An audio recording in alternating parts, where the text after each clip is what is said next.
Hello friends. आज है 8 सितंबर। तो आइए देखते हैं 8 सितंबर से रिलेटेड कुछ मोस्ट इंपॉर्टेंट करंट अफेयर्स और उससे रिलेटेड कुछ फैक्ट्स। अगर आप किसी भी कॉम्पिटेटिव एग्जाम की तैयारी कर रहे हैं तो करंट अफेयर्स का ये वीडियो लास्ट तक जरूर देखें। अगर आप इस वीडियो का पीडीएफ चाहते हैं तो आप हमारे टेलीग्राम चैनल को ज्वाइन कर सकते हैं।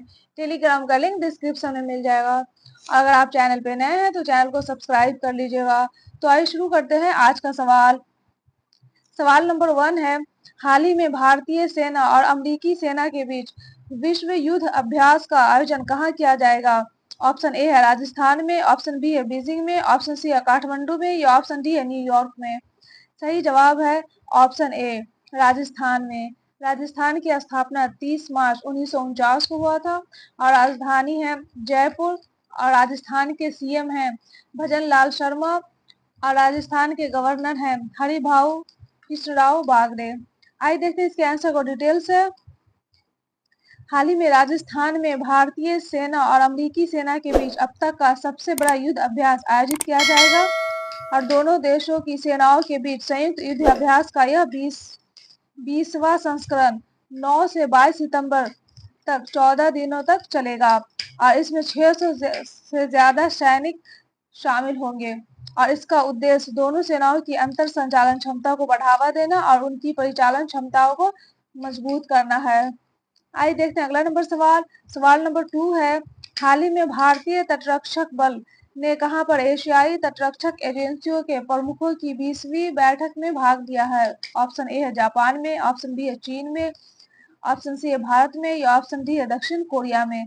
सही जवाब है ऑप्शन डी, दक्षिण कोरिया में। आइए देखते हैं इसके आंसर को डिटेल से।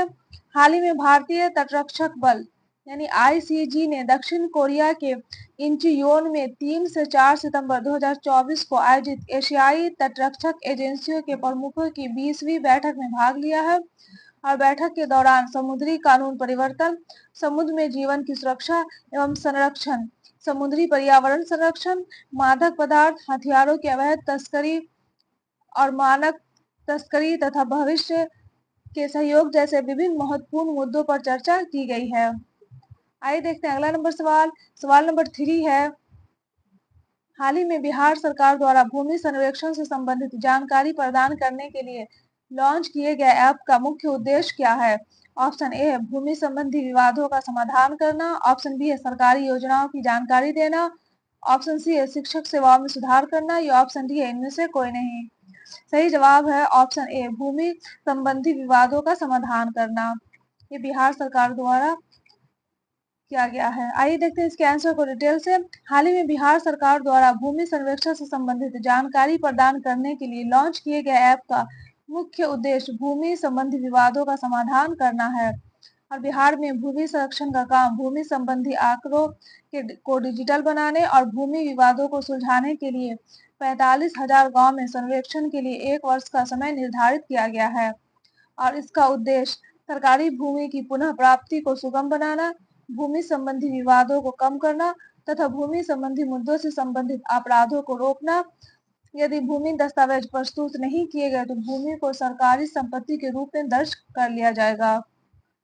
आइए देखते हैं अगला नंबर सवाल। सवाल नंबर 4 है, हाल ही में बिहार वक्फ बोर्ड ने बिहार के किस गांव के ग्रामीणों को जमीन खाली करने का नोटिस भेजा है? ऑप्शन ए है नालंदा, ऑप्शन बी है हाजीपुर, ऑप्शन सी है भागलपुर या ऑप्शन डी है गोविंदपुर।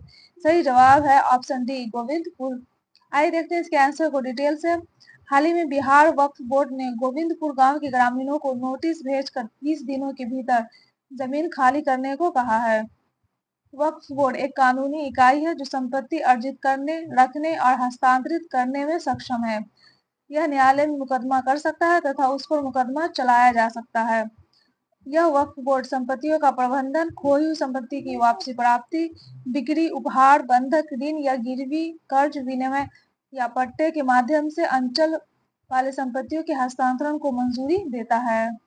आइए देखते हैं अगला नंबर सवाल। सवाल नंबर 5 है, हाल ही में मिशेल बर्नियर किस देश के प्रधानमंत्री नियुक्त किए गए हैं? ऑप्शन ए है फ्रांस के, ऑप्शन बी है न्यूजीलैंड के,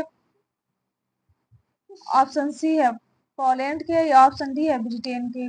सही जवाब है ऑप्शन ए, फ्रांस के।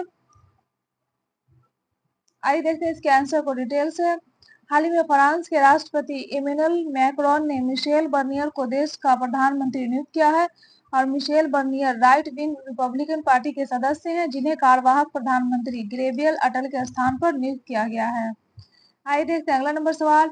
सवाल नंबर 6 है, हाल ही में ओणम त्योहार किस राज्य में मनाया जा रहा है? ऑप्शन ए है बिहार में, ऑप्शन बी है केरल में, ऑप्शन सी असम में या ऑप्शन डी है छत्तीसगढ़ में। सही जवाब है ऑप्शन बी, केरल में। केरल की राजधानी है तिरुवनंतपुरम और केरल के सीएम है पिनरई विजयन और केरल के गवर्नर है आरिफ मोहम्मद खान। आइए देखते हैं इसके आंसर को डिटेल से। हाल ही में ओणम त्योहार केरल का एक प्रमुख फसल त्योहार है और इस वर्ष ओणम का उत्सव 9 सितंबर से शुरू हुआ है, जो 10 दिनों तक जारी रहेगा। ओणम त्योहार 10 दिनों तक राजा महाबली के सम्मान में मनाया जाता है। आइए देखते हैं अगला नंबर सवाल।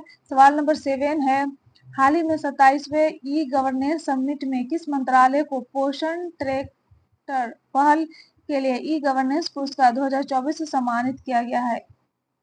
टेकर ऑप्शन ए है महिला एवं बाल विकास मंत्रालय, ऑप्शन बी है जनजातीय कार्य मंत्रालय, ऑप्शन सी है शिक्षा मंत्रालय या ऑप्शन डी है खाद्य प्रसंस्करण उद्योग मंत्रालय। सही जवाब है ऑप्शन ए, महिला एवं बाल विकास मंत्रालय को दिया गया है। हाल ही में 27वें ई गवर्नेंस समिट का आयोजन महाराष्ट्र राज्य में किया गया है और समिट के दौरान ई गवर्नेंस अवार्ड प्रदान किए गए हैं और पोषण ट्रैकर पहल के लिए ई गवर्नेंस पुरस्कार 2024 महिला एवं बाल विकास मंत्रालय को दिया गया है। ई गवर्नेंस समिट की शुरुआत 2003 में हुई थी। आइए देखते हैं अगला नंबर सवाल। सवाल नंबर 8 है, हाल ही में लैंगिक विविधता और समावेशन को बढ़ावा देने के लिए किस जेंडर को डायवर्सिटी पुरस्कार से सम्मानित किया गया है? ऑप्शन ए है दसारी राधिका, ऑप्शन बी है उषा ठाकुर, ऑप्शन सी है प्रीति पाल या ऑप्शन डी है इनमें से कोई नहीं। सही जवाब है ऑप्शन ए, दसारी राधिका को। आइए देखते हैं इसके आंसर को डिटेल से। हाल ही में भारतीय इस्पात संघ ने नई दिल्ली में आयोजित भारतीय इस्पात सम्मेलन 2024 में राष्ट्रीय इस्पात निगम लिमिटेड के उप प्रबंधक डॉक्टर दसारी राधिका का प्रतिष्ठित जेंडर डायवर्सिटी पुरस्कार से सम्मानित किया गया है। यह सम्मान इस्पात उद्योग में लैंगिक विविधता और समावेशन को बढ़ावा देने के लिए दिया गया है। आइए देखते हैं अगला नंबर सवाल। सवाल नंबर 9 है, हाल ही में किस राज्य की पुलिस ने डायल 112 सेवा के तहत महिलाओं के लिए सुरक्षित सफर योजना पायलट प्रोजेक्ट के तहत शुरू किया है? ऑप्शन ए है झारखंड, ऑप्शन बी है उड़ीसा, ऑप्शन सी है पश्चिम बंगाल या ऑप्शन डी है बिहार। सही जवाब है ऑप्शन डी, बिहार की सरकार ने। आइए देखते हैं इसके आंसर को डिटेल से। हाल ही में 5 सितंबर 2024 को बिहार के नव नियुक्त पुलिस महानिदेशक आलोक राज द्वारा डायल 112 सेवा के तहत महिलाओं के लिए सुरक्षित सफर योजना की शुरुआत की गई है और इसकी शुरुआत पटना के वायरलेस भवन परिसर स्थित कंट्रोल एंड कमांडर सेंटर से की गई है। फिलहाल ये पायलट प्रोजेक्ट के तहत 6 जिलों में भागलपुर, बेगूसराय, मुजफ्फरपुर, पटना, गया और नालंदा में शुरू की गई है और इसके तहत महिला कहीं भी किसी समय राज्य में सुरक्षित यात्रा कर सकती हैं।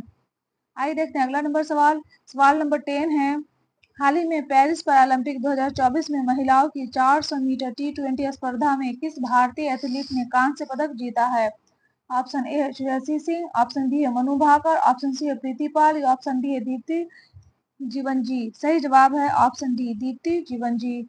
आइए देखते हैं इसके आंसर को डिटेल से। हाल ही में पेरिस पैरालंपिक खेल 2024 का आयोजन 28 अगस्त से 8 सितंबर 2024 तक किया गया है और इसमें महिलाओं की 400 मीटर T20 रेस स्पर्धा में दीप्ति जीवनजी ने कांस्य पदक जीतकर देश का नाम रोशन किया है और दीप्ति जीवनजी आंध्र प्रदेश के वारंगल जिले की रहने वाली हैं। यह था करंट अफेयर्स का वीडियो। अगर आपको ये वीडियो अच्छा लगा हो तो वीडियो को लाइक कर दीजिएगा और चैनल को सब्सक्राइब कर दीजिएगा और अपने दोस्तों के साथ शेयर भी कर दीजिएगा। Best of luck, take care.